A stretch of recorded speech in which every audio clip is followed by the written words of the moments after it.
Good morning, my dear students. Today we'll teach you lesson 7, Orpheus and Eurydice. Let's start the lesson. Can anyone visit the land of the dead while still alive? क्या कोई जीवित रहते हुए भी मृतकों की धरती पर जा सकता है? According to a Greek legend, Orpheus was such a person. Greek दंत कथा के अनुसार ऑर्फियस एक ऐसा ही व्यक्ति था. Here is the story of Orpheus. यहाँ जो स्टोरी है, ये जो कहानी है वो ऑर्फियस की है. Orpheus was the son of Apollo the sun god. Orpheus सूर्य भगवान अपोलो के पुत्र थे. He was taught to play the lyre by Apollo himself and soon he became one of the greatest musicians of Greek.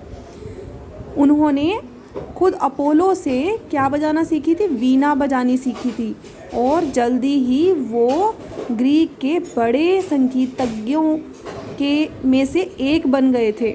He enchanted with his music not only humans but wild beasts also.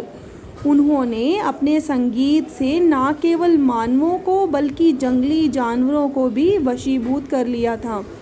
It is said that even trees and rocks were captivated by his music and tried to move and follow the sound of his strains.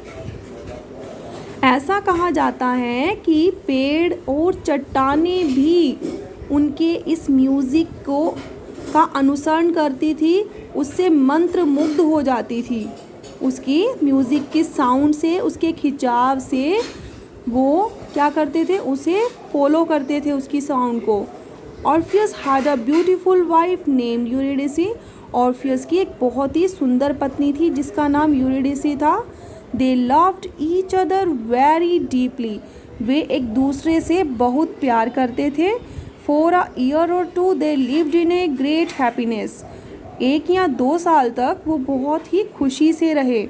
Then one day as they were wandering through a flowery meadow, एक दिन क्या हुआ तब जब वो एक घास के फूलों वाले मैदान में घूम रहे थे. यूरिडिसी stepped on a poisonous snake.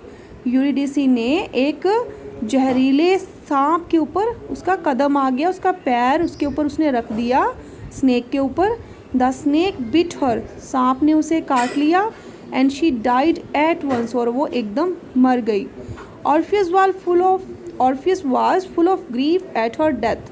Orpheus जो है उसकी मृत्यु पर दुख से भर गया. He could not sing, he could not play his lyre. वह ना तो गाता था और ना ही अपनी वीणा बजा सकता था. He could not live without Eurydice. वो यूरिडिसी के बिना जीवित नहीं रह सकता था. At last he made up his mind and that he would follow his wife to Hades, the land of the dead. अंत में उसने क्या किया? ये निश्चय किया कि वो भी अपनी पत्नी के पीछे जाएगा. कहाँ? हेडिस तक, जो कि मृत्यु की धरती जिसे कहते थे. हेडिस तक वो अपनी पत्नी के पीछे जाएगा. So Orpheus set out on a journey to Hades. इसलिए ऑर्फियस ने क्या किया? हेडिस की यात्रा पर जाना का निश्चय किए.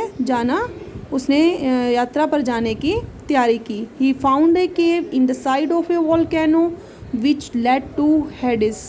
उसे एक वोल्केनो के तरफ एक गुफा मिली.